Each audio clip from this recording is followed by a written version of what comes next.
fases da atividade agrícola no Oriente Médio. Veja aí a passagem, né, da vida nômade para o surgimento da agricultura e assim tornarem-se sedentários, tá ok? Descoberta da Natufianos normalmente são considerados responsáveis pela instituição das primeiras fases da atividade agrícola no Oriente Médio, e a descoberta de uma grande variedade de artefatos de pedra mostrou que obtinham uma parcela de seu alimento do cultivo de grãos, como o caniço, que colhiam com foices de pedra e trituravam em vasilhames de pedra, conforme a imagem indica aí, né? Embora não fabricassem cerâmicas, seus talentos artísticos se estendiam aos trabalhos com ossos de animais e escultura de pequenas imagens. A posição dos esqueletos mostra que normalmente enterravam seus mortos segundo a maneira encolhida dos egípcios pré-dinásticos, com os joelhos levantados ao queixo e os braços dobrados sobre o peito. Então vemos aí a adoção de um rito funerário, né? Então temos aí desenvolvimento da agricultura, desenvolvimento de algumas peças rudimentares, né, para facilitar aí o preparo dos alimentos, e desenvolvimento de algumas práticas ritualísticas, né, com a confecção de estatuetas, né, de deuses, e uma ritualística ligada aí aos funerais. Temos aí a indicação de desenvolvimento, né, tanto cultural quanto tecnológico. Rudimentares, mas é um desenvolvimento. Outro texto que eu quero fazer leitura aqui, agora na página 41, falando agora não sobre essas sociedades anteriores, né, como temos a sociedade de Samarra, Obeid, os Natufianos, tá? Agora o período de Halaf, Hassuna, agora propriamente sobre os Sumérios, o surgimento dos Sumérios. Veja só, texto na página 41. Os povos que se estabeleceram na região pantanosa do Delta em aproximadamente 4000 a.C., esse delta é o delta do Golfo Pérsico, tá? Não o delta do Nilo, esse aqui é o delta do Golfo Pérsico, onde desagam ali o Tigres e o Eufrates. Formaram as primeiras comunidades históricas civilizadas do sul da Mesopotâmia. Eram conhecidos como Sumérios, nome extraído de sua capital Sumer, e introduziram a clássica Idade Suméria, que iria exercer uma influência profunda sobre todo o desenvolvimento cultural subsequente. Os Sumérios eram uma raça mesclada semita não indo-europeia, que falavam uma língua aglutinativa. Na aparência eram escuros, com cabelos também escuros e ondulados, e barbas espessas que justificavam amplamente a descrição que faziam de si mesmos, como os cabeça preta. Mas eram pessoas de capacidade intelectual superior, e isso permitiu que obtivessem o domínio cultural do Oriente Médio desde a época muito antiga. Considera-se que tenham chegado à planície fértil de Sinar vindos de regiões montanhosas do leste, embora alguns estudiosos sejam de opinião de que eles sejam originários das montanhas do Cáucaso. Com os sumérios estava incluído outro grupo não semita, os elamitas, que podem ter feito parte da população pré-suméria, elamitas que podem ter origem nessas populações pré-sumérias, no sudeste da Mesopotâmia. Esta conjectura se baseia em parte no fato de que a cerâmica elamita encontrada em Suzã, a sua capital, é mais antiga do que a cerâmica decorada suméria de Al-Obeid. Tá certo? A cerâmica suméria que foi encontrada nessa região, né? Povos que estão ligados a essa sociedade instalada ali, né? Compartilhou a região habitada pela sociedade Obeid. Os elamitas vieram do outro lado do Monte Zagros, e a sua ocupação na planície Mesopotâmia foi, por muito tempo, uma questão de disputa pelos sumérios. Eram, de modo geral, considerados como invasores. Em um estágio inicial do período histórico, os sumérios começaram a expulsá-los de volta à sua terra original. Ataques de retaliação caracterizaram as relações entre elamitas e sumérios por alguns séculos, e houve períodos da história suméria em que uma dinastia elamita tinha o controle militar da planície de Sinar. Mas qualquer que seja a importância política dos elamitas, é evidente que a sua cultura influenciou muito pouco os sumérios, que em todos os aspectos eram superiores a qualquer forma contemporânea de civilização. Os sumérios adotaram e ampliaram um sistema de cidade-estado que vinham existindo desde o período de Al-Obeid. Veja só como eles se apropriaram então dessa cultura mais antiga, né, em alguns aspectos, e a desenvolveram, né? Então adotaram alguns aspectos que já estavam presentes nessa cultura e desenvolveram. Cada comunidade reivindicava uma divindade em particular, ou divindades, e seguia seu próprio padrão de ritual de adoração. O deus local era reconhecido como o governante supremo de uma sociedade teocrática, e somente dele derivavam o poder e a autoridade. No início do período dinástico, que de modo geral é considerado como a primeira metade do terceiro milênio antes de Cristo, os deuses da Suméria estavam organizados em um panteão que era reconhecido por toda a nação. Grande importância se atribuía às atividades religiosas, e uma considerável parcela do tempo era devotado à formação de conceitos teológicos e traduções rituais. Os templos cresceram em tamanho e eram construídos de acordo com os padrões que os sumérios acreditavam terem sido revelados aos homens em visões. As terras da comunidade eram divididas entre as divindades locais, e uma proporção da produção era devolvida ao templo sob a forma de aluguel. Então, como que as sociedades, as terras e o território sendo na verdade propriedade do templo, né? O tamanho global da cidade-estado também tendia a crescer, e nesse período Ur ocupava uma área muito superior a 200 acres, ao passo que a população de Lagash era pouco inferior a 20 mil habitantes. Então, somente até aqui, algumas informações relevantes no sentido tanto dos natufianos, né, a descoberta dessa sociedade extremamente antiga, né, anterior à sociedade sumeriana, e também o surgimento dessa importante sociedade, a sociedade sumeriana, seu desenvolvimento, né? E agora nós partimos para outro quadro, onde eu quero também aproveitar aqui outra leitura que vai acrescentar informações agora de cunho social em relação à política e à sociedade sumeriana agora, tá ligado principalmente à Suméria. Então temos aqui Mário Curtis, tá?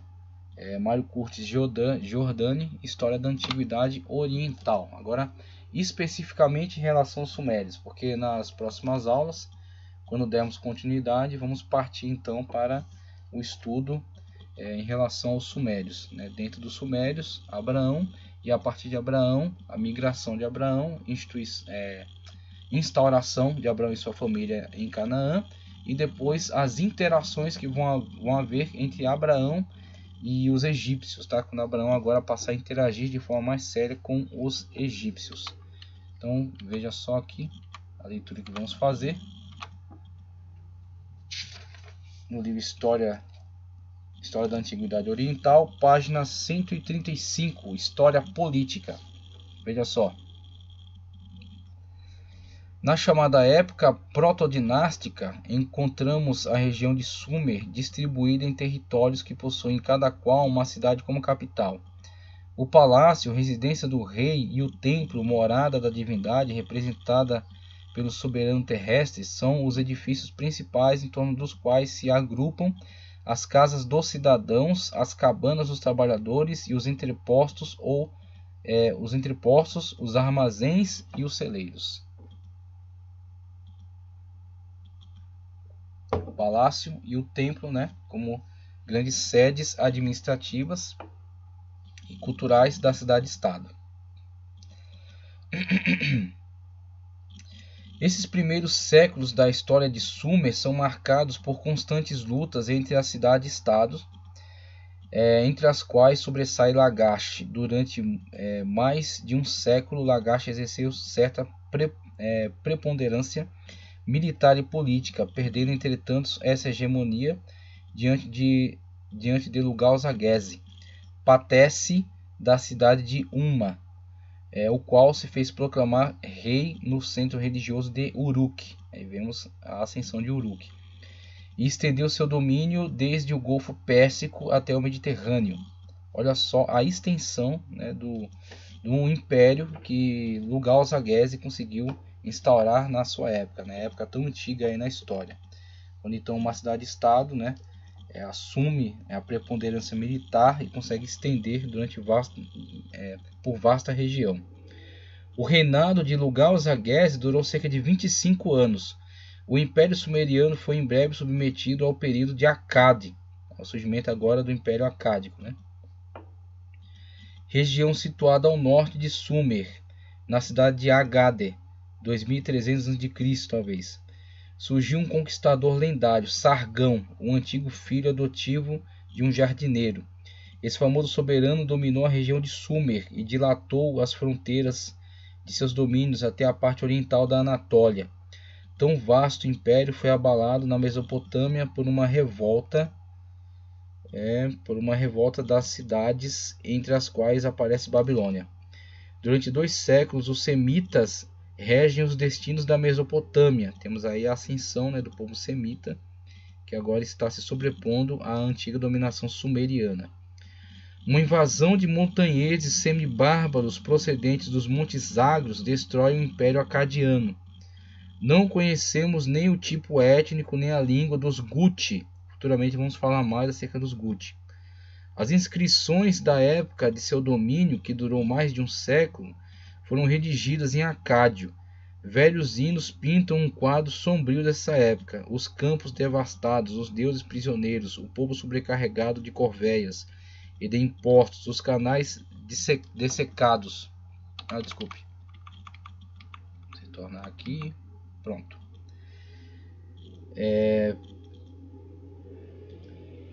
Os canais dessecados, a navegação abandonada, os campos sem água nem colheita. Mas os Guti acabaram admirando a civilização sumeriana. Floresceu então, tributária dos invasores, a cidade de Lagash, sob o governo esclarecido do Patesse Gudea.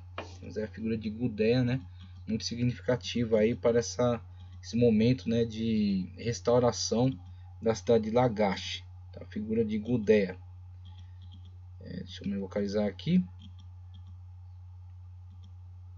Essa cidade atravessou uma época de incomparável prosperidade atestada por numerosos documentos arqueológicos, tornando-se capital cultural da civilização sumeriana. A guerra de libertação dos invasores irrompeu com a liderança da cidade de Uruk. O império dos Guti esborrou-se. O prestígio de Lagash desapareceu, mas a obra civilizadora de Gudea foi continuada pela terceira dinastia de Ur. Surgimento aí da terceira dinastia de Ur, finalmente. Começa então uma nova época da história dos sumérios, conhecida como Ur III, ou ainda Neo-Sumeriana. Então a terceira dinastia de Ur, ou a época Neo-Sumeriana, conforme vimos no quadro, né? No quadro aqui em cima, né? Temos aí a terceira dinastia de Ur, 2100 a 2000 a.C. O fundador da terceira dinastia foi Ur-Nammu, 2050 a.C. Seus descendentes em linha reta ocuparam o trono durante 4 gerações sucessivas. Ur-Nammu passou à história como notável conquistador e administrador. Seus domínios estendiam do Golfo Pérsico ao Mediterrâneo. As cidades da Mesopotâmia conservaram os vestígios de seus monumentos. O leitor encontrará um estudo interessante e seguro da terceira dinastia de Ur na já citada obra de Woolley, Ur na Caldeia. A civilização sumeriana conhece então a verdadeira renascença, difunde-se por uma vasta região que compreende o Elam e a Pérsia a leste, a Capadócia e a Síria a oeste, a Armênia ao norte. A cultura sumeriana torna-se na realidade a cultura comum de todo o Oriente Próximo.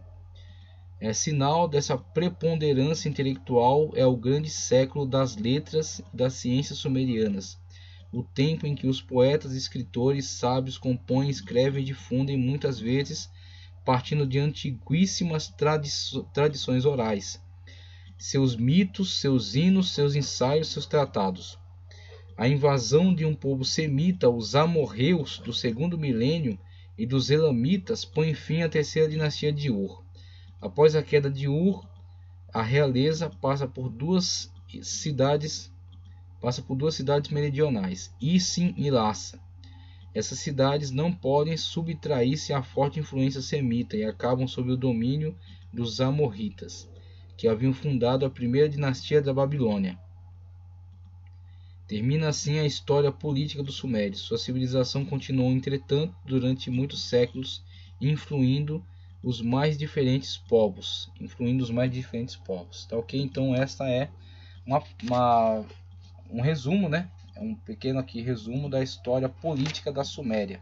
Todas as influências que exerceu, né? Desde a fundação do Império Antigo com o Galzagese, depois a ascensão de Ur-Namur e a terceira dinastia de Ur, né? E finalmente o seu ocaso na época da invasão dos Elamitas e Amonitas, né? Os Amorritas, fundadores aí da Babilônia, do Império Babilônico.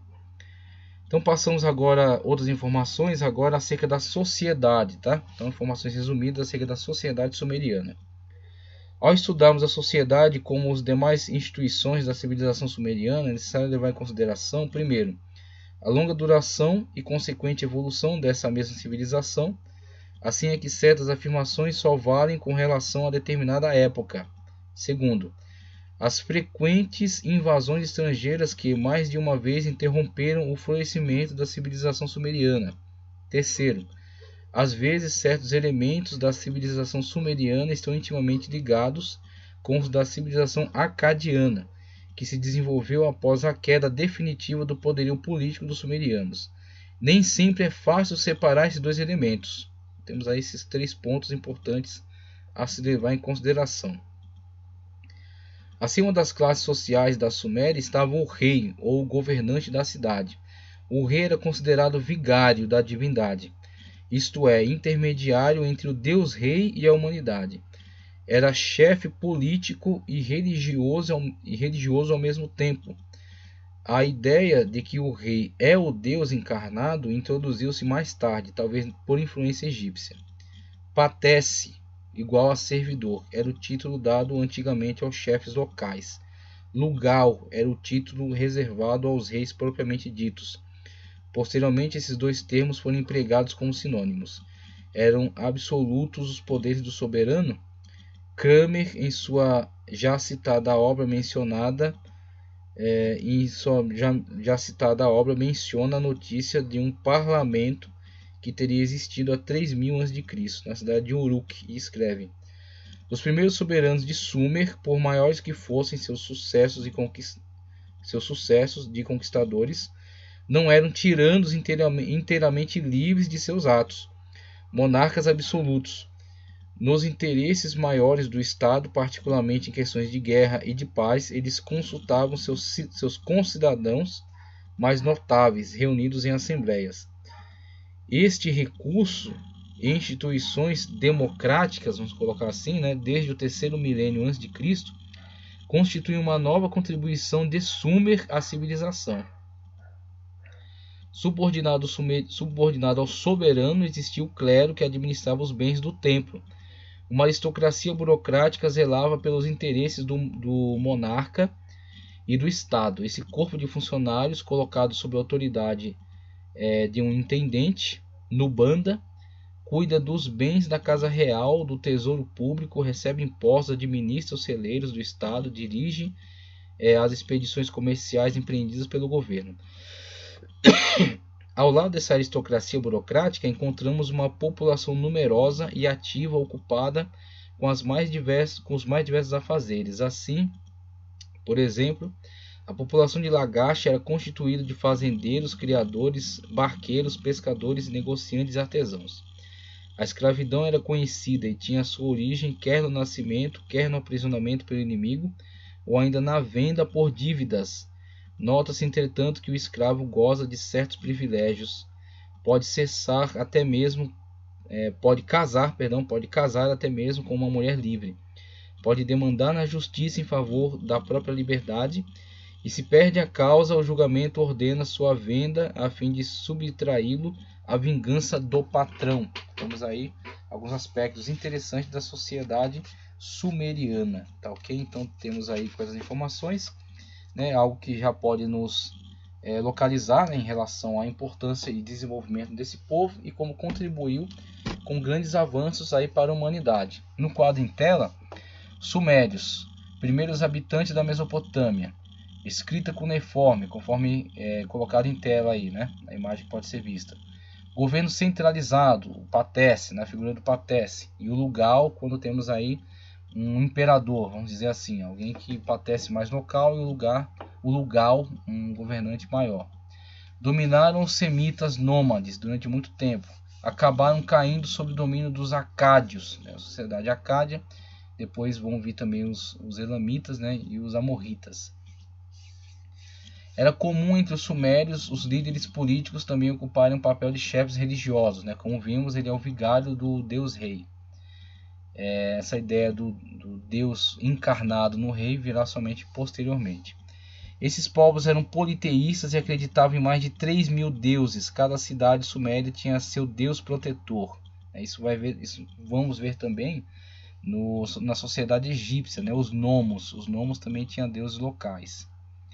Na sociedade suméria, a religião tinha um papel fundamental de explicar os fenômenos naturais sempre atribuídos às vontades divinas. Temos aí a constituição dos mitos, né, que explicam aí muitos aspectos da vida cotidiana. Fragmento de uma estatueta de 3000 a.C., representando o sacerdote sumério. Muito interessante, então, essas informações. Temos na outra figura aí a representação de um zigurat, tá certo?